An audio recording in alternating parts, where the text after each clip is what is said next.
الحمد لله رب العالمين والصلاة والسلام على سيد الأنبياء والمرسلين أما بعد فأعوذ بالله من الشيطان الرجيم بسم الله الرحمن الرحيم قال تبارك وتعالى في القرآن المجيد إن الله وملائكته يصلون على النبي يا أيها الذين آمنوا صلوا عليه وسلموا تسليما اللهم صل على سيدنا ومولانا محمد وعلى آل سيدنا ومولانا محمد وآله وبارك وسلم۔ محرم الحرام کا محترم مہینہ ہمارے درمیان موجود ہے۔ مختلف مکاتب فکر اپنی اپنی سوچ، اپنے دلائل اور اپنے اطراف کے ماحول کے مطابق اس میں رسومات اختیار کرتے ہیں، معمولات اختیار کرتے ہیں۔ تو ہر ایک کو کوشش یہی کرنی چاہیے کہ چونکہ فی زمانہ ماحول بہت زیادہ تبدیل ہو چکا ہے اور اختلافات نے مسلمانوں کو بہت زیادہ کمزور کر دیا ہے، اور دشمن کی چال بھی یہی ہے کہ وہ اس طرح کی کوئی بھی چیز لائٹ میں لا کر چاہتا ہے کہ لڑیں لوگ آپس میں اور ہمارے ملک کے حالات خراب ہوں، ہماری طاقت ٹوٹے۔ تو اس کا بہترین طریقہ یہ ہے کہ جو اپنی دلیل کے مطابق کسی چیز پر عمل کر رہا ہے، ٹھیک ہے، اسے کرنے دیں، تنقید نہ کریں، کسی پر فساد والی کوئی چیز نہ کریں۔ آپ اپنے مسلک کے مطابق، اپنے مکتب فکر کے علماء کی تعلیمات، ان کی ہدایت کے مطابق عمل کریں۔ کوئی دوسرا کیا کر رہا ہے اور کیوں کر رہا ہے، اس کو آپ چھوڑ دیں۔ اگر کوئی صحیح کر رہا ہے تو صحیح ہے، اگر فرض کر لیں کہ کوئی غلط کر رہا ہے تو وہ آخرت میں خود اس کا جواب دے۔ ہم جب گرفت کرنے کی طرف جاتے ہیں، تنقیدات کی طرف جاتے ہیں، تو پھر موجودہ دور کے اعتبار سے میں آپ کو عرض کر رہا ہوں کہ حالات بہتر نہیں ہوتے، اور جو ایک نچلی سطح پر رہنے والا شخص ہے جو صرف اپنے اطراف کی چند چیزیں دیکھتا ہے، وہ یہ اندازہ نہیں کر پاتا کہ بعض اوقات ایک علاقائی چنگاری کس طریقے سے پوری دنیا کے لیے آگ بن سکتی ہے۔ اس لیے بڑے ہی مختصر اور محتاط الفاظ میں نے آپ کی خدمت میں گزارش کی کہ اپنا مسلک چھوڑے نہیں، کسی کا مسلک چھیڑے نہیں۔ آپ جانیں، آپ سیکھیں کہ آپ کے اہل سنت کے علماء آپ سے کیا کہتے ہیں، کون کون سے معمولات اختیار کرنے چاہیے، اس میں ہماری فیلنگز کیا ہونی چاہیے، ہمارا عمل کیا ہونا چاہیے، کردار کیا ہونا چاہیے۔ جو ہمارے اطراف میں ہو رہا ہے، ہمارے دلائل کے نزدیک کون سا ہم چیز اختیار کر سکتے ہیں اور کون سی نہیں اختیار کر سکتے۔ تو سب سے پہلے اس مہینے کو لے لیتے ہیں کہ یہ محرم الحرام کا مہینہ ویسے ہی بڑا محترم مہینہ ہے۔ نبی کریم صلی اللہ علیہ وسلم کے دور میں کفار بھی، بعض کفار قبیلے بھی اس ماہ کا احترام کیا کرتے تھے اور خراب حرکتوں سے اور ظلم و ستم سے رک جایا کرتے تھے۔ تو ہم تو مسلمان ہیں، ہمیں خاص طور پر اس محرم اور اس کے ساتھ جو حرام کا لفظ ہے، حرام محترم کے معنی میں، جیسے مسجد الحرام، حرم کی مسجد کو کہتے ہیں، ایک حرام ناجائز کے معنی میں ہوتا ہے، تو یہ حرام محترم کے معنی میں کہ محرم الحرام ہم کہتے ہیں، یعنی محترم مہینہ۔ دوسرے اس مہینے کو نسبت ہے حضرت امام حسین اور دیگر شہدائے کربلا کے ساتھ، اس حوالے سے بھی اس مہینے کو خاص طور پہ جانا جاتا ہے، اور شہزادہ خاندان رسول صلی اللہ علیہ وسلم حضرت امام حسین رضی اللہ تعالی عنہ کی دردناک شہادت اس مہینے میں بہت زیادہ ڈسکس کی جاتی ہے، اور وجہ یہی ہے کہ ہم ان کی جرأت پر اور حق کے سامنے کھڑے ہونے کے سلسلے میں اپنے دنیاوی نقصان کی پرواہ نہ کرنے پر توجہ کریں اور اپنے طرز عمل کو بہتر کریں۔ کم از کم اتنا کریں کہ خاندان رسول کے لوگوں نے تو اپنی جانیں قربان کی، ہم اللہ کے لیے کم از کم اپنی خواہشات ہی قربان کر دیں۔ جو حرام اور ناجائز خواہشات ہم لیے بیٹھے ہیں، امام حسین سے محبت کا دعویٰ کریں، ان کی شہادت کے واقعات بیان کریں، لیکن اپنے نفس کو اور شیطان کو ذبح کرنے کے لیے تیار نہ ہوں، اور اپنے حرام خواہشات کو ہم نہ چھوڑیں، تو پھر یہ شہادت کے واقعات بیان کرنا یہ صرف ایک رسم ہے، حقیقتاً اس کی روح حاصل نہیں ہوگی۔ تو ایک تو یہ مہینہ بڑا محترم، اس میں ہمیں طرز عمل کو چینج کرنا چاہیے۔ دوسرا، امام حسین رضی اللہ تعالیٰ عنہ کی جیسے شہادت کا عرض کیا، آپ کی شہادت کے واقعات اکثر تاریخی حوالوں سے ہی ہم تک آئے ہیں۔ یہ ضرور ہے کہ احادیث میں آپ کی ظلم کے ساتھ شہادت کا تذکرہ ہے۔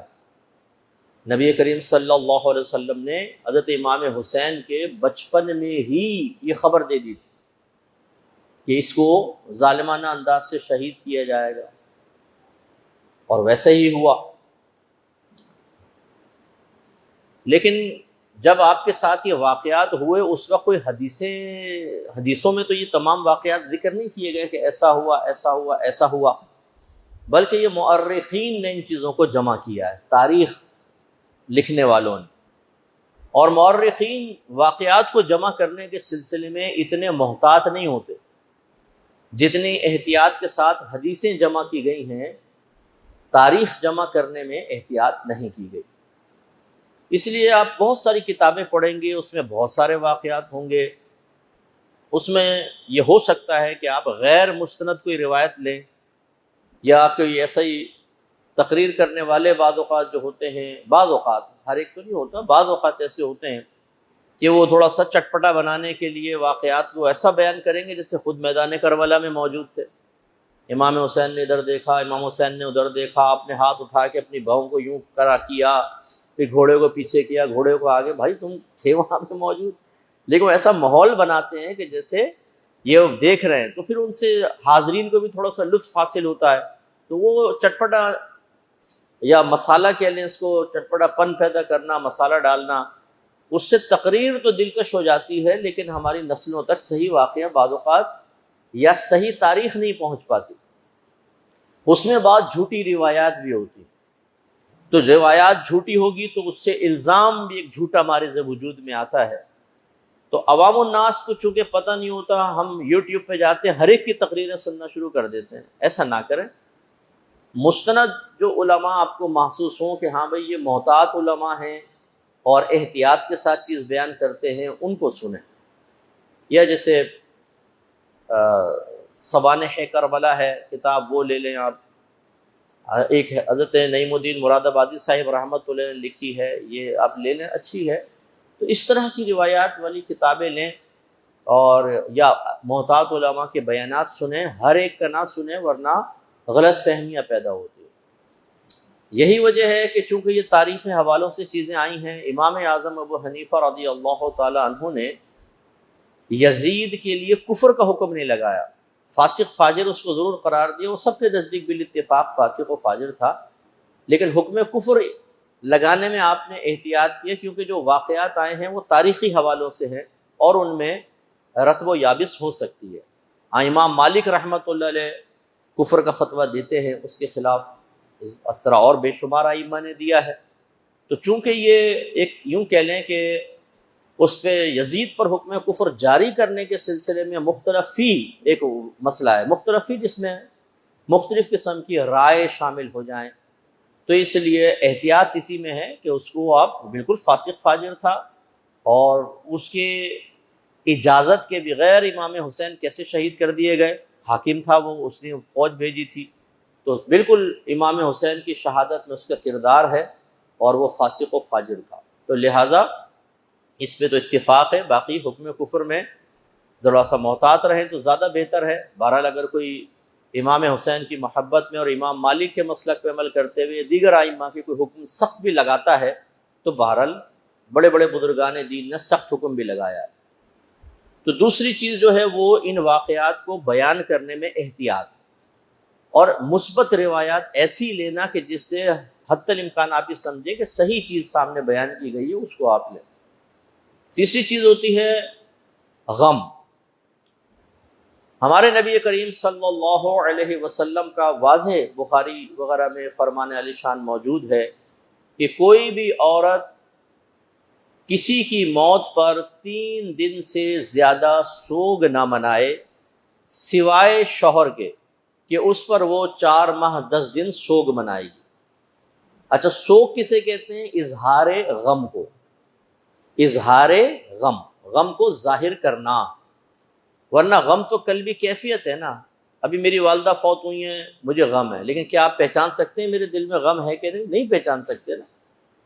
ہاں، اگر میں وہ پرانے سے کپڑے پہن لوں، کھانا پینا چھوڑ دوں، بستر پہ لیٹ جاؤں، لوگوں سے ملوں نہیں، تو آپ کہیں گے کہ بھئی اس کے اوپر غم طاری ہے، ٹھیک ہے نا۔ اب آپ دیکھ کر اندازہ کر سکتے ہیں یہ ہے اختیار غم یا اظہار غم۔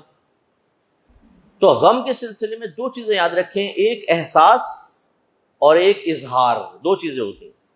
ہمارے نبی کریم صلی اللہ علیہ وسلم نے جو ضابطہ بیان فرمایا، بظاہر وہ ایک بیوی کے لیے ہے، لیکن یہ پوری امت کے لیے عام ہے کہ ہمارے نزدیک، اہل سنت کے نزدیک، کسی کی وفات پر 3 دن کے بعد اظہار غم منع ہوتا ہے، اظہار غم منع ہوتا ہے۔ ہاں، شوہر کی وفات پر بیوی 4 ماہ 10 دن تک اظہار غم کرے گی، لیکن احساس غم سے سرکار نے منع نہیں فرمایا۔ احساس غم کہ جیسے کوئی آپ کا نقصان ہوا ہے، وہ بار بار یاد آ رہا ہے اور اس سے آپ کی قلب غمگین ہو جاتا ہے، آپ کی آنکھوں سے آنسو نکل جاتے ہیں، آپ اس کیفیت کو محسوس کرتے ہیں، یہ ایک طریقے سے غیر اختیاری عمل ہے۔ قلبی کیفیات اکثر ہمارے قابو میں تو نہیں ہوتی نا۔ آپ کسی آدمی کا کوئی دردناک انجام سنتے ہیں، کسی نے بتایا بیچارے کا ایکسیڈنٹ ہو گیا ایسا ویسا، اور وہ رونے لگا تو آپ بھی رونے لگ جاتے ہیں بعض اوقات۔ آپ اس کیفیت کو روک نہیں پاتے، اپنی بدلتی ہوئی کیفیات کو، کیونکہ ہمارے قدرت و اختیار میں نہیں۔ تو امام حسین رضی اللہ تعالی عنہما کے سلسلے میں ہمارے علماء اہل سنت کی تعلیم یہ ہے کہ احساس غم میں کوئی حرج نہیں ہے، اظہار غم نہ کیا جائے، کیونکہ نبی کریم صلی اللہ علیہ وسلم نے منع فرمایا۔ اور یہ میں پہلے جملہ کہہ چکا ہوں، اگر کوئی اپنے دلائل کے سلسلے میں کسی چیز پر عامل ہے تو آپ اس پر تنقید نہیں کریں گے، اس کے اپنے دلائل ہیں، ٹھیک ہے، وہ اپنے ایک چیز کو بہتر سمجھتا ہے، وہ کر رہا ہے، ٹھیک ہے۔ ہم اہل سنت کو کیا کرنا ہے وہ میں آپ کو خدمت میں عرض کر رہا ہوں۔ تو امام حسین رضی اللہ تعالیٰ عنہ کی شہادت کے سلسلے میں اظہار غم کی صورت کیا ہوگی کہ آپ یہ کہیں کہ جی ہم 10 دن تک جو ہیں وہ گھر میں جھاڑو نہ دیں، پرانے کپڑے پہنیں، بالکل کھانا پیٹ بھر کے نہ کھائیں، مسکرا کے ایک دوسرے سے بالکل نہ ملیں، یہ اظہار غم کی صورتیں ہوں گی، اور یہ شرعاً اختیار کرنا نبی کریم نے منع فرمایا۔ ہاں، احساس غم جو ہے یہ اپنائیت، پیار، محبت اور نسبت صحیح ہونے کی دلیل ہوتا ہے۔ آپ کے والد صاحب فوت ہو جائیں اور آپ پیٹ بھر کے کھانا کھا رہے ہیں اور ہنس رہے ہیں، مسکرا رہے ہیں، ٹھٹے لگا رہے ہیں، اور کوئی کہے گا تم ایسا کر رہے ہو اور آپ میں تجھے نہیں پتا میرے دل میں کتنا غم ہے، تو کوئی یقین کرے گا آپ کا؟ بولیں، مسئلہ یہ ہوتا ہے۔ اور کیا یہ اچھی چیز ہوگی؟ نہیں۔ جس سے نسبت ہوتی ہے، جس سے لگاؤ ہوتا ہے، اگر اس کو تکلیف بھی پہنچے تو ہمیں تکلیف ہونی چاہیے۔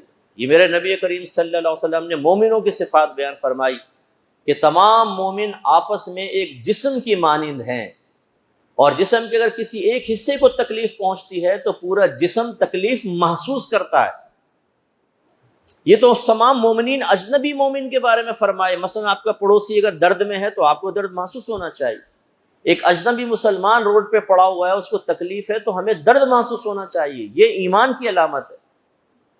چاہے جائے کہ میرے آقا صلی اللہ علیہ وسلم کا کوئی معاملہ ہو یا آپ کے جگر کے ٹکڑوں کا معاملہ ہو، امام حسین رضی اللہ تعالی عنہ جیسی شخصیت جن کو سرکار نے چوما ہے، سینے سے لگایا ہے، اور حسنین کریمین کے بارے میں ہی منقول ہے کہ ان کو کندھے پہ اٹھایا ہے سرکار نے، سجدے ان کے لیے طویل کر دیے، کیونکہ حجرہ 7 تھا حضرت علی کا، بچے چلتے ہوئے ہاتھ پاؤں کے بل، چھوٹے بچے ہوتے ہیں، وہ مسجد میں آ جاتا تھا بچہ، اور سرکار سجدے میں ہوتے تھے اور وہ آپ کے گردن پر سوار ہو جاتے تھے، کیونکہ نانا جان کھلاتے تھے، اور جب کوئی اس طرح کھلاتا ہے تو بچوں کو عادت ہوتی ہے۔ ہم میں سے بعض تو بچہ قریب آئے اور اس طرح حرکت کرے تو تھپڑ مار دیتے ہیں اس کو پھجٹ، تو بچہ ڈر جاتا ہے بیچارہ، زیادہ فری نہیں ہوتا. لیکن جس سے فری ہو جائے تو بچہ تو پھر اس کو پکڑ لیتا ہے، اس کے بال نوچ لیتا ہے، اس کے اوپر لوٹتا ہے، سب کچھ. اس کا مطلب ہے بچوں کا آ کے سرکار کی گردن پر سوار ہونا اس بات کی دلیل ہے کہ معمول سرکار ہی یہ ہے. اپنے نواسوں کو کھلاتے ہیں، پیار کرتے ہیں، انہیں قریب کرتے ہیں، اپنے اوپر سوار کر لیتے ہیں. تو بچوں کو عادت قائم تھی، وہ نماز میں آگے سرکار کی گردن پر سوار ہو جاتے تھے، اور سرکار ان کے لیے اپنے سجدوں کو طویل کر دیا کرتے تھے. بعد میں جب صحابہ کرام پوچھتے یا رسول اللہ کیا حالت سجدہ میں کوئی وحی نازل ہوئی تھی اتنا طویل ہو گیا، تو سرکار فرماتے ہمارا بیٹا ہمارے اوپر سوار ہو گیا. ان کو بیٹا کہا کرتے تھے، کیونکہ یہ خاصہ ہے میرے آقا صلی اللہ علیہ وسلم کا کہ ہر مرد کی نسل بیٹوں سے چلتی ہے اور میرے آقا کی نسل بیٹی سے چلی ہے، اس لیے سرکار ان کو بیٹے فرمایا کرتے تھے. تو اتنے جس سے سرکار پیار کریں، انہیں سونگھیں، انہیں چومیں، انہیں سینے سے لگائیں، ان کے غم پر پریشان ہو جائیں، سرکار بے چین ہو جائیں. اور پھر ایسا شخص جو ہے وہ طبعی لحاظ سے اگر فوت ہو، طبعی لحاظ پھر بھی غم ہوتا ہے. اگر آپ کے والد کا انتقال بستر پر ہو، زیادہ بیمار بھی نہ ہو، جدائی کا غم ہوگا کہ نہیں ہوگا؟ دوست فوت ہو جائے بیچارہ کوئی، اگر کسی کی زوجہ محبت ہو تو زوجہ فوت ہو جائے، شوہر فوت ہو جائے، غم محسوس ہوتا ہے، چاہے کوئی خطرناک طریقے سے نہ ہو. لیکن اگر بہت ہی خطرناک طریقے سے ہو تو پھر زیادہ غم محسوس ہوگا. سمجھانا یہ مقصد ہے کہ امام حسین رضی اللہ تعالی عنہ اور آپ کے خاندان والوں کی جس طریقے سے شہادت ہوئی ہے کہ حضرت علی اصغر رضی اللہ تعالیٰ عنہ چھوٹے سے گود میں ہیں اور پیاس کی وجہ سے زبان باہر نکل رہی ہے، اور جب اس بچے کو دکھا کر کہا گیا کہ کم از کم اس کو پانی پینے دیا جائے، تو ایک ظالم نے ایسا تیر مارا کہ سیدھا گردن میں آ کے لگا اور بچے کے منہ سے بلڈ باہر آیا. آپ بتائیں کتنے ظالمانہ انداز سے یہ معاملہ ہوا. اور کون؟ آل رسول نبی کریم صلی اللہ علیہ وسلم کا جن میں خون ہے، خون کے اثرات ہیں، ان کے ساتھ یہ معاملات. اور امام حسین رضی اللہ تعالیٰ عنہ کو شہید اتنے تیر مارے گئے، نیزے مارے گئے، تلواریں ماری گئیں، اور آپ کے جسد اقدس کو ایک روایت کے مطابق گھوڑوں کی ٹاپوں کے تلے روندا گیا، اور آپ کے سر اقدس کو جسم سے جدا کیا گیا اور اس کو نیزے پہ بلند کیا گیا. یہ الگ بات ہے کہ نیزے پر بھی آپ کے ہونٹ ہل رہے تھے اور آپ قرآن کی تلاوت فرما رہے تھے. یہ کرامت دیکھی ہے لوگوں، لیکن یہ کتنی ظالمانہ شہادت ہے. آپ اس واقعے کو پڑھیں تو آپ کی آنکھوں سے آنسو نکل آئیں گے. اب اس طرح کی کوئی چیز اگر سامنے آتی ہے، کوئی واقعہ بیان ہوا اور ہم رو پڑے، احساس غم ہوا، اس میں کوئی حرج نہیں، بلکہ یہ ایمان کی علامت ہوگی. اس لیے کہ میرے آقا صلی اللہ علیہ وسلم نے اپنی نسلوں سے محبت کو ایمان کی علامت قرار دیا. ان سے مومنی محبت رکھے گا اور ان سے منافی کی بغض رکھے گا. یہ روایات موجود ہیں. اور قریبی جب کچھ ایسا ہوتا ہے تو غم تو محسوس ہوتا ہے نا. والد صاحب رخصت ہو گئے، سال پورا ہوتا ہے، برسی مناتے ہیں، رو پڑتا ہے آدمی. جو جتنا کلوز ہوتا ہے اس کو اتنے غم محسوس ہوتا ہے. احساس غم میں کوئی حرج نہیں ہے. اگر آپ کے گھر میں کوئی واقعہ بیان ہو رہا ہے، کوئی آپ نے محفل رکھی، اس میں فضائل و کمالات صحابہ بھی ہیں، امام حسین کے فضائل، کربلا کے فلسفہ بھی بیان ہو رہا ہے، شہادت کے واقعات، اور آپ اس کو سن کر یا کسی مقرر کے انداز بیان کو سن کر آپ کی آنکھوں سے آنسو جاری ہو جائیں، اس میں کوئی حرج نہیں ہے، بلکہ یہ ایک ایمان کی علامت ہوگی کہ آپ کو نبی سے محبت ہے. تبھی تو نواس رسول کے معاملے میں ایسا ہوا. لیکن اظہار غم کے سلسلے میں تھوڑی سی احتیاط فرمائیں، کیونکہ اہل سنت کے نزدیک اظہار غم جائز نہیں. لیکن پھر اعادہ کر دیتا ہوں، دہرا دیتا ہوں بات کا کہ اگر کوئی اپنے دلائل کی روشنی میں کچھ کر رہا ہے، ہمیں کسی پر تنقید نہیں کرنی ہے. وہ ان کے نزدیک ٹھیک ہے، ہمیں اس پہ تنقید نہیں کرنا. ہمیں کیا کرنا ہے وہ میں آپ کی خدمت میں ذکر کر رہا ہوں. اگلی چیز ہوتی ہے ایصال ثواب کا اہتمام کرنا. ایصال ثواب کہتے ہیں کسی بھی نیک عمل پر مرتب ہونے والے اخروی انعام کو. وہ کسی بھی شکل میں ہو سکتا ہے. جنت میں آپ کو محلات ملیں گے، یہ بھی ثواب ہے، کیونکہ یہ آپ کے نیک عمل کے جواب میں آپ کو دیا جائے گا. تو ثواب کا مطلب ہوتا ہے بدلہ، اجر جو آپ کو آخرت میں ملنے والا ہے. ایسا نہیں ہے کہ آپ نماز پڑھتے ہیں تو ثواب جو ہے وہ ایک ایسا نور سا ہوتا ہے کہ یہاں بیٹھ جائے گا، بھی ثواب مل گیا. ثواب کا مطلب بدلہ. ایصال ثواب، ایصال کہتے ہیں بھیجنے کو، ثواب کا بھیجنا، ایصال ثواب. اس کا مطلب یہ نہیں کہ آپ محل بھیج رہے ہیں اور یہ، بلکہ ایصال ثواب کا مفہوم یہ ہے کہ آپ ایک نیک عمل کرتے ہیں اور گمان کرتے ہیں کہ اللہ تعالیٰ اس کا بدلہ مجھے دے گا، تو اللہ تعالیٰ فلاں کو بھی اس بدلے میں شریک کر دے. یہ ہے، آپ نے نماز پڑھی، آپ نے دعا کی اللہ تعالیٰ اس کا ثواب میری والدہ کو بھی پہنچا دے، تو کیا مطلب آپ یہ کہہ رہے ہیں کہ اس کا جو بدلہ مجھے ملنے والا ہے اس میں میری والدہ کا حصہ بھی مقرر کر دے. بعض لوگ ایصال ثواب کا اسی لیے انکار کرتے ہیں، وہ کہتے ہیں نماز آپ نے پڑھی، بدلہ دوسرا کیسے لے سکتا ہے؟ اور ہم جواب میں کہتے ہیں جب اللہ دینا چاہے تو آپ کون ہوتے ہیں روکنے والے؟ آپ کے نبی نے یہ تصور دیا، اگر سرکار نہ دیتے تصور تو پھر تو مسئلہ ہی نہیں تھا. بھائی دعا لگتی ہے نہیں لگتی کسی کو؟ دعا کی ہے نا. حضرت ابراہیم علیہ السلام کی دعا تو قیامت تک کے مومنین مومنات کے لیے ہے، یعنی جو پردہ فرما گئے ان کے لیے بھی ہے، جو دنیا میں موجود ہے ان کے لیے بھی آپ کی دعا، اور جو آخرت میں آئیں گے ان کے لیے بھی. رب اجعلنی مقیم الصلاۃ ومن ذریتی ربنا وتقبل دعاء ربنا اغفر لی ولوالدی وللمؤمنین یوم یقوم الحساب. قیامت تک جتنے مومن آئے سب کے لیے دعا فرمائی. اب دعا وہ میرا عمل ہے نا، یا ابراہیم علیہ السلام کا عمل ہے، لیکن قیامت تک کے لوگوں کو نفع پہنچ رہا نہیں پہنچ رہا. اس سے ایک اصل کلی تو یہ حاصل ہو گئی کہ عمل آپ کریں اور نفع دوسرے کو بھی پہنچے. یہ تصور کون دے رہا ہے؟ یہ شریعت دے رہی ہے. پہلی بات تو یہ کہنا کہ جی اپنے عمل کا ثواب تو ہمیں ملے گا، دوسرے کو کیسے مل سکتا ہے، فائدہ کیسے پہنچ سکتا ہے، عمل ہمارا اسے کیسے فائدہ پہنچے گا؟ تو دعا بھی تو آپ کا عمل ہے، اس کا فائدہ پہنچ رہا ہے. ایک تو یہ تصور شریعت نے دے دیا. اب آ جائیں نفس ایصال ثواب پر، تو بارہا یہ حدیثیں موجود ہیں. کئی صحابہ آئے، جیسے حضرت سعد رضی اللہ تعالیٰ عنہ نے کہا یا رسول اللہ میری والدہ فوت ہو گئی ہیں، تو میں کون سا ان کے لیے ایسے عمل کروں کہ ان کو ثواب ملتا رہے؟ تو سرکار نے فرمایا پانی. تو آپ نے ایک کنواں کھدوایا اور اس پہ ایک تختی باقاعدہ لگوائی، لِأُمِّ سعد، سعد کی ماں کے لیے. اور نیت یا کیا تھی کہ لوگ پانی پئیں گے، اس کا جو اجر ملے گا اس میں میری والدہ بھی شریک ہو جائیں، ان کو بھی اجر ملے، ثواب جاریہ. اب سوال یہ پیدا ہوتا ہے کہ عمل کیا تھا حضرت سعد نے، کنواں آپ نے کھدوایا، پانی پئیں گے دوسرے لوگ، ثواب والدہ کو مل رہا ہے. اس کا مطلب یہ ہوا خود آپ کے نبی نے تصور دیا کہ بعض اوقات عمل ایک کرے گا اور اس کے اجر و ثواب میں دوسرا بھی شریک ہوگا، جبکہ وہ اس کو شریک کرنے کا قصد و ارادہ کر لے. اور ابراہیم علیہ السلام کی دعا سے معلوم ہوا کہ قیامت تک کے لوگوں کو آپ نفع پہنچا سکتے ہیں. تو علماء نے نتیجہ نکال کر پھر یہ بتایا. علماء اہل سنت واضح طور پر جیسے علامہ ابن عابدین شامی رحمۃ اللہ علیہ فرماتے ہیں کہ جو دنیا سے گزر گئے ان کے لیے بھی ایصال ثواب ہو سکتا ہے، جو زندہ ہیں ان کے لیے بھی ہو سکتا ہے، اور جو بھی دنیا میں آئے نہیں ان کے لیے بھی ہو سکتا ہے.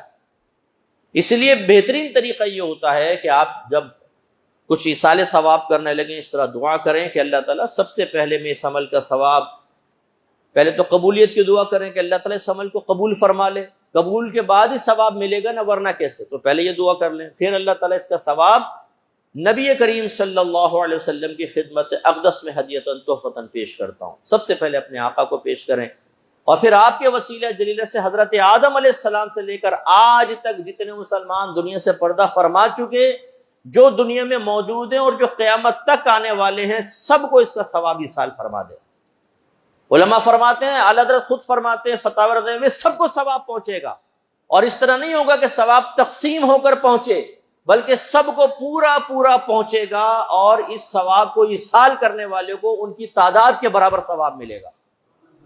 پھر وضاحت فرمائے کہ اگر ایک قرآن 10 کو بخشا تو ایسا نہیں ہے کہ وہ سپارے ہو کے بخشے چلا جائے، 3 سپارے ہی چلے گئے، سب کو 30 سپارے پورے ہو گئے. فرمایا نہیں، سب کو پورے پورے قرآن کا ثواب ملے گا، اور اس ایصال ثواب کرنے والے کو کتنا؟ 10 قرآن کا ثواب ملے گا. تو جتنوں کو پھر ہم کرتے ہیں بخل. ہمارے گھروں میں دیکھیے کس کی نیاز ہے؟ نانی کی. تو نانی کے علاوہ کسی کا نام نہیں لیں گے، بولیں گے نہیں شاید کسی اور کو آدھا ٹکڑا پہنچ جائے گا، تو نانی کہے گی ادھورا بیچ دیا، محل کے کمرہ ادھر چلا گیا، باقی دالان میرے پاس. وہ یوں سمجھتے ہیں. ارے بھائی بخل کیوں کرتے ہیں؟ اللہ تبارک و تعالیٰ کی رحمت اتنی بڑی ہے. ہاں یہ ضرور ہے کہ آپ یوں کر دیں، جیسے میں نے دعا کی کہ سرکار کی بارگاہ میں، پھر آپ کے وسیلے سے آدم علیہ السلام سے لے کر آج تک جتنے مسلمان دنیا سے پردہ فرما چکے، دنیا میں موجود ہیں، قیامت تک آئیں گے، ان سب کے نام اعمال میں منتقل فرما دے، اور خاص طور پر میری دادی کو ثواب پہنچا دے۔ یہ آپ کر لیں جن کے لیے آپ ایصال ثواب کا اہتمام کر رہے ہیں۔ تو اس مہینے میں شہدائے کربلا کے لیے خصوصی طور پر نیاز کا اہتمام کرنا یہ بہت اچھا ہے۔ اب نیاز کیا ہے اس کو سمجھ لیں۔ ایک لفظ آپ نے فاتحہ سنا ہوگا، ایک نظر و نیاز سنا ہوگا۔ پہلے زمانے میں ادباً جب کسی بڑے کو کوئی تحفہ وغیرہ پیش کرتے تھے نا تو کہتے تھے یہ نظر ہے، یہ آپ کی بارگاہ میں نیاز ہے۔ تو اس لیے اب اس میں بھی یہ فرق ہو جاتا ہے، یہ دونوں کے اندر فرق کرتے ہیں۔ عام آدمی کو ثواب ایصال کریں تو اسے کہتے ہیں یہ فاتحہ خوانی ہو رہی ہے، اور جب ہم کسی بڑی ہستی کے لیے کرتے ہیں تو اس کو نظر اور نیاز سے تعبیر کرتے ہیں کہ بھی یہ بڑوں کے لیے کر رہے ہیں تو ان کا ثواب ان تک پہنچے گا، تو گویا کہ نظر پہنچ رہی ہے، نیاز پہنچ رہی ہے، ادباً کہہ دیتے ہیں، ورنہ یہ فاتحہ نظر نیاز ایک ہی چیز ہے۔ اب یہ نظر نیاز کی حقیقت کیا ہے یہ سمجھیں۔ کچھ بھی آپ نیک عمل کریں، خصوصاً کھانا وغیرہ ہوتا ہے جیسے، یہ صرف اللہ کے لیے پکایا جائے گا، اللہ کے لیے کھلایا جائے گا، اس کا ثواب صرف اللہ تبارک و تعالی دے گا۔ اس کھانے سے صرف اللہ کے قرب کا ارادہ ہوگا، اللہ ہمیں اپنے قریب کرے، اللہ ہمارے درجات بلند کرے۔ بس ایک چیز علیحدہ ہوگی کہ اس کا ثواب فلاں کو پہنچ جائے، کیونکہ اللہ تعالیٰ اجر و ثواب سے بے نیاز ہے۔ یہ تو نہیں کہہ سکتے اللہ تعالیٰ اس نیاز کا ثواب تیری بارگاہ میں پہنچاتے ہیں۔ اللہ تعالیٰ تو غیر محتاج ہے، وہ ثواب کا اہل نہیں ہے، اہل تو بندے ہیں نا، کیونکہ وہ غیر محتاج ہے، ہمیں محتاج۔ تو یوں نیاز اصل میں کیا ہوتی ہے؟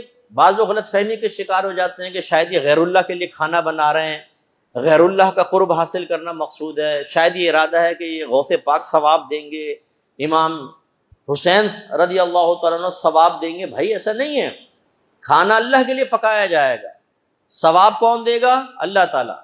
درجات کون دے گا؟ اللہ تعالیٰ۔ کس کے قریب نزدیک اور کس کا قرب مقصود ہے؟ اللہ تبارک و تعالیٰ کا۔ صرف ارادہ یہ ہوتا ہے کہ اس کا جو ثواب ملے وہ فلاں بزرگ کو بھی پہنچ جائے۔ جیسے حضرت سعد رضی اللہ تعالیٰ عنہ نے اپنی والدہ کی طرف منسوب کیا اس ثواب جاریہ کو، لی ام سعد، سعد کی ماں کے لیے۔ ایسے اگر کھانا اللہ، اچھا یہ بتائیے حضرت سعد نے ماں کے لیے کنواں کھدوایا تھا کہ اللہ کے لیے؟ صحیح بتائیں، کیا کہتے ہیں آپ؟ بھئی اللہ کے لیے تھا نا، کنواں تو اللہ کے لیے تھا، نیک عمل تو اللہ کے لیے کیا تھا، لیکن ارادہ کیا تھا؟ ثواب میری والدہ کو پہنچ جائے۔ لیکن آپ نے کنویں پہ کیا لکھوایا؟ للہ تعالی، اللہ کے لیے نہیں، کیا لکھوایا؟ لام سعد، سعد کی ماں کے لیے۔ اس کا مطلب یہ ہوا کہ اگر آپ کے ذہن میں ہے کہ میں اللہ کے لیے کام کر رہا ہوں لیکن کس کو ایصال ثواب کر رہے ہیں یہ سامنے رکھتے ہوئے اس چیز کو منسوب اس کی طرف کر دیا جائے تو اس میں کوئی حرج نہیں، صحابی کا عمل ثابت ہے۔ بھیا ولیمہ کرتے نہیں کرتے؟ کہتے کیا کہتے ہیں؟ کس کا ولیمہ ہے؟ فلاں کا۔ حالانکہ ولیمہ سنت کریمہ ہے نا، تو جو سنت کی نیت نہ کرے تو ثواب سے شاید محروم رہے گا، لیکن جو سنت کی نیت سے کرے تو سنت پوری کرتے ہیں کس کے لیے؟ اللہ کے لیے کر رہے ہیں نا۔ حقیقتاً تو یہ ولیمے کا اہتمام کس کے لیے؟ اللہ کی رضا کے لیے، لیکن چونکہ یہ کسی کا ہوتا ہے ہم اس کی طرف منسوب کر دیتے ہیں یہ فلاں کا ولیمہ ہے۔ آپ سے لوگ پوچھتے ہیں 7 قربانیوں میں حصہ، بھائی یہ قربانی کس کے لیے ہے؟ آپ کہتے ہیں ابا کی طرف سے ہے، امی کی طرف سے۔ یہ کیوں نہیں کہتے اللہ کی طرف سے ہے؟ حصے مختص کرتے نہیں کرتے؟ بتائیں اس سے کوئی شرک کا تصور پیدا ہوگا؟ نہیں۔ اگر کوئی یہ کہے آپ نے کہا جی یہ ایک حصہ والد کا دوسرا والدہ کا، وہ کہے گا والد کا کہ اللہ کے لیے کیا ہے، تو آپ کیا جواب دیں گے؟ او بھائی کیا تو اللہ کے لیے، لیکن وہ چونکہ ان کی طرف سے کر رہا ہوں، منسوب ان کی طرف کیا ہے، منسوب کرنے سے کون سا شرک کا تصور پیدا ہو گیا؟ یہی نظر و نیاز کے اندر غلط فہمی ہے کہ اگر غوث پاک کی نیاز ہے، خواجہ صاحب کی نیاز ہے، داتا صاحب کی نیاز ہے، یا آپ کسی بزرگ کے لیے اپنے گھر میں اپنے بڑوں کے لیے فاتحہ کر رہے ہیں، ان کی نیاز بنا رہے ہیں، تو یہ اللہ کے لیے ہے، لیکن چونکہ ان کے لیے ہوتی ہے تو منسوب ان کی طرف کر دیتے ہیں یہ غوث پاک کی نیاز ہے، سمجھانے کے لیے۔ تو امید ہے کہ آپ بات سمجھ گئے ہوں گے کہ صرف نسبت قائم کرنے سے شرک کا تصور پیدا نہیں ہوتا، غلط عقیدے سے پیدا ہوگا۔ اور نظر و نیاز میں عقیدہ ہمارا غلط نہیں ہے، نظر نیاز باعث بلندی درجات ہے، اس سے آپ کے مردوں کو جو دنیا سے خاص طور پہ مرحومین تشریف لے گئے ان کو بہت فائدہ ہوتا ہے، ان کی قبروں میں نور داخل ہوتا ہے، ایک روایت کے مطابق تو فرشتے تھالوں کے اندر آپ کے عمل کو لے کے جاتے ہیں اور ثواب کو گویا کہ ظاہر کرتے ہیں ایک طریقے سے کہ یہ فلاں کا بھیجا ہوا ثواب ہے جو آپ تک پہنچا ہے. یعنی معنوی اعتبار سے نا ثواب تو بدلے کو کہتے ہیں، جس سے میں نے آپ کو کہا وہ مردہ خوش ہوتا ہے اس سے. اور روایت میں ہے کہ وہ خوش ہوتا ہے، اور برابر والے وہ لوگ کہ جن تک وہ کوئی کسی نے ثواب وغیرہ ایصال نہیں کیا ہوتا وہ اپنی محرومی پر رنجیدہ ہوتے ہیں. اس لیے آپ میں جتنے بیٹھے ہیں نا جو اپنے پرانے لوگوں کو بھول چکے ہیں، جو فوت ہو گئے ہیں، اور کبھی آپ ہاتھ اٹھا کر دو لفظ ان کے لیے نہیں کہتے کہ اللہ تعالیٰ ان کی بخشش فرما دے، مغفرت، تو خدا را یہ کریں آپ، اس سے ان کو سکون ملتا ہے. ورنہ دوسروں جو پڑوسی ان کے ہوں گے، ان کو اگر کوئی ایصال ثواب کر رہا ہے تو وہ خوش ہو رہے ہوں گے، ان کے لیے دعائیں کر رہا ہے تو وہ خوش ہو رہے ہوں گے، اور آپ کے رشتہ دار غمگین ہوں گے. تو یہ دو جملے کہنے میں کیا جاتا ہے کہ اللہ تعالیٰ میں نے جو بھی نیک عمل کیا، ہر روزانہ رات کو دعا مانگے، اس کو اپنی بارگاہ میں قبول فرما لے. اس کا ثواب سرکار کی بارگاہ میں پیش کرتا ہوں، قبول فرما. آپ کے وسیلے سے آدم علیہ السلام سے لے کر آج تک جتنے مسلمان دنیا سے پردہ فرما چکے، دنیا میں موجود ہے، قیامت تک آئیں گے، سب کو اس کا ثواب ایصال کرتا ہوں. اور خاص طور پر میرے وہ مسلمان رشتہ دار جو دنیا سے پردہ فرما چکے ان سب کو ایصال کرتا ہوں، قبول فرما لے.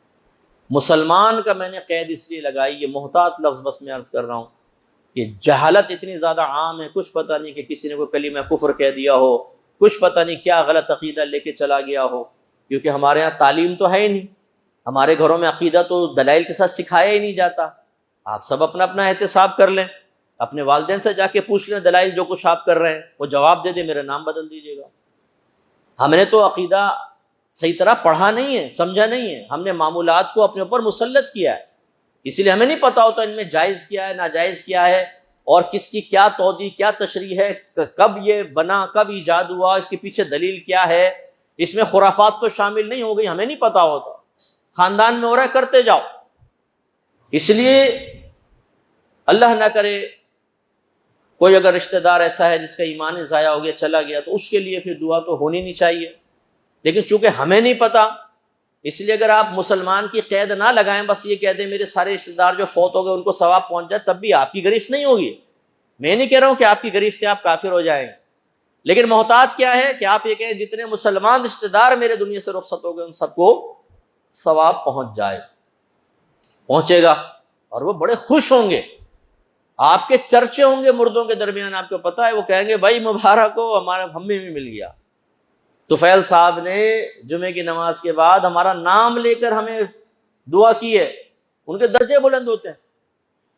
جیسے روایت آپ کو سنائی تھی، ایک شخص کا مرنے کے بعد درجہ بلند ہوا تو اس نے اللہ تعالیٰ کی بارگاہ میں عرض کیا، رب کریم میں تو فوت ہو گیا ہوں، میرا عمل منقطع ہو گیا ہے، تو یہ درجات کی بلندی کیوں؟ تو اللہ تعالیٰ نے اس کو جواب دلوایا، فرشتے سے مکالمہ ہوتا ہے، اصل میں یہ فرشتوں سے ہوتا ہے، ڈائریکٹ کوئی اللہ سے تو بات نہیں کرتا نا، لیکن وہ چونکہ اللہ کا پیغام فرشتہ سناتا ہے تو حدیثوں میں یوں آ جاتا ہے اللہ نے جواب دیا. ٹھیک ہے، یہ ذہن میں رکھیے گا. تو اللہ تبارک و تعالیٰ نے اس کو جواب دیا کہ یہ تیری نیک اولاد نے ابھی تیرے لیے دعائے بخشش و مغفرت کی ہے، یہ اس کی برکت ہے.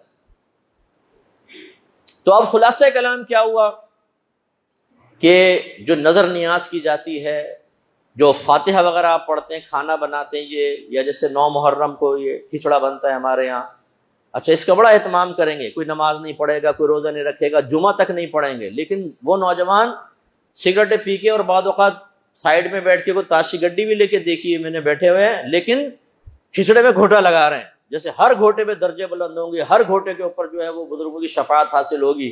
اور کچھ کرے نہ کرے سارے یہ جمعہ پڑھ رہے ہیں، نمازیں پڑھ رہے ہیں، یہ انہیں بیچاروں کو پتہ ہی نہیں کہ شارٹ کٹ کیا ہوتا ہے، دیگوں میں یہ ڈنڈا چلا کر اور ہم تو سیدھے جنت میں پہنچ جائیں گے. وہ سمجھتے ہیں شاید یہ کام کر کے ہمارے بڑے درجے بلند ہو گئے، ہم سیدھے جنت میں چلے جائیں گے.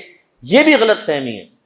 نیاز بنانا منع نہیں ہے، آپ بنائیں، بالکل کھچڑا بنائیں، چاہے چلے کھچڑا کی کوئی بھی روایت ہو پیچھے کیوں کھچڑا بنتا ہے کیوں نہیں، یہ بھی نہیں پتا ہوگا آپ سب کو کہ کھچڑا ہی کیوں بناتے ہیں.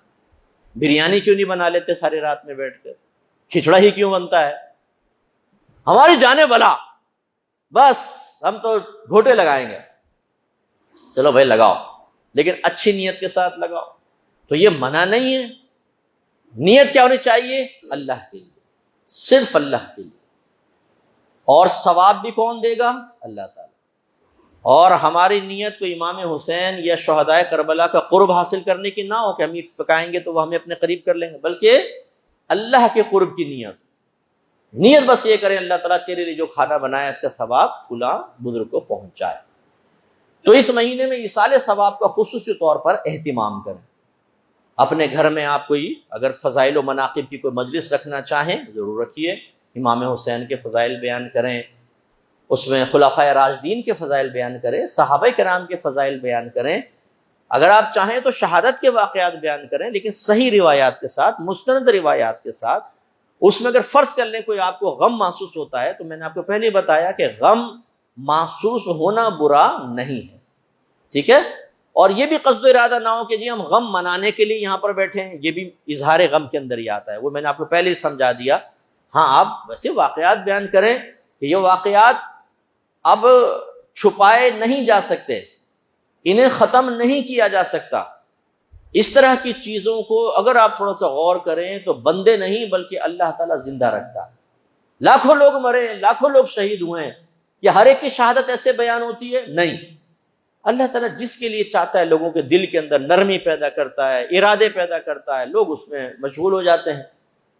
اب یہ واقعات تو بیان ہوتے ہی رہیں گے، کیا یہ صحیح نہیں ہے کہ مستند روایات کے ساتھ ہوں، صحیح روایات کے ساتھ ہوں، اور ہماری نسلوں کو پتہ چلے کہ تاریخ میں کیا ہوا تھا؟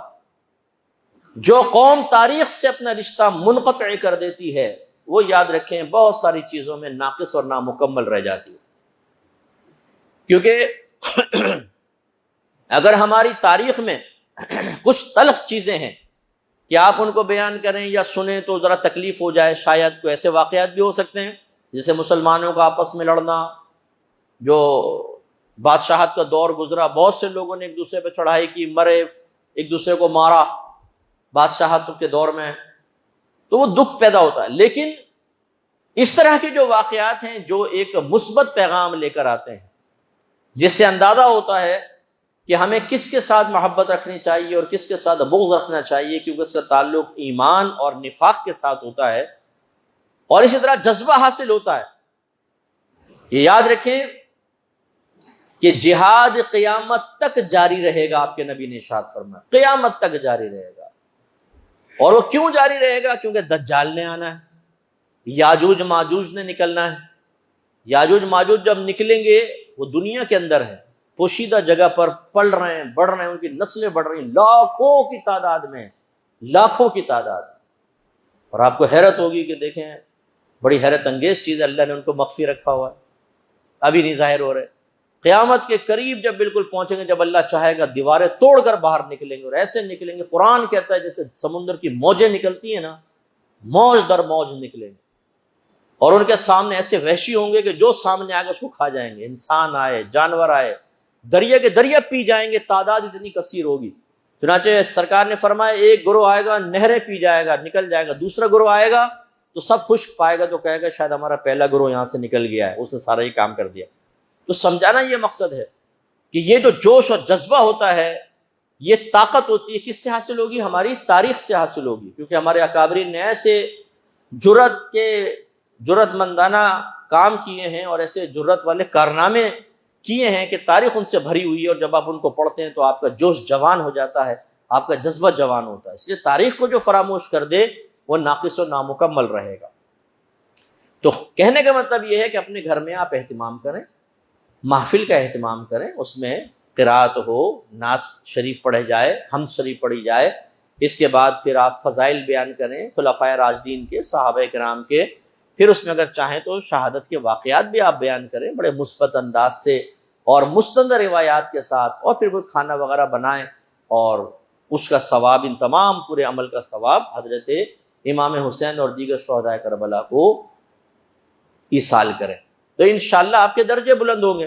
اسی طرح سبیل بنائی جاتی ہیں، جو سبیلیں یہ بھی حضرت امام حسین رضی اللہ تعالیٰ عنہ کی ایصال ثواب کے لیے ہوتی ہے، پانی پلایا جاتا ہے، اچھی نیت کے ساتھ بنائیں، اخلاص کے ساتھ بنائیں، اور کوشش کریں کہ کسی کا راستہ تنگ نہ ہو، کیونکہ شارع عام پر اس طرح بنانا کہ راستہ بلاک ہو جائے، تنگ ہو، لوگوں کو تکلیف ہو، اس میں پھر یہ مناسب نہیں ہے، ہمارے اکابرین کی یہ تعلیم نہیں ہے۔ تو یہ ایصال ثواب بھی کریں، اس کے علاوہ آپ جیسے میں نے آپ کو عرض کیا اچھے مسند علماء کی روایات ضرور آپ سنیں، لیکن ایسی روایات نہ سنیں کہ جن میں رطب و یابس ہے یا جھوٹ شامل ہے، اور اس میں آپ کے لیے نقصان کے پہلو ہو سکتے ہیں کہ خواہ مخواہ کوئی بدگمانی، خواہ مخواہ کوئی غلط چیز سامنے آئے گی تو وہ آپ کے ایمان کے لیے نقصان کا باعث بنے گی۔ اللہ تعالی ہم سب کو عمل کی توفیق عطا فرمائے۔ وآخر دعوانا الحمد للہ رب العالمین۔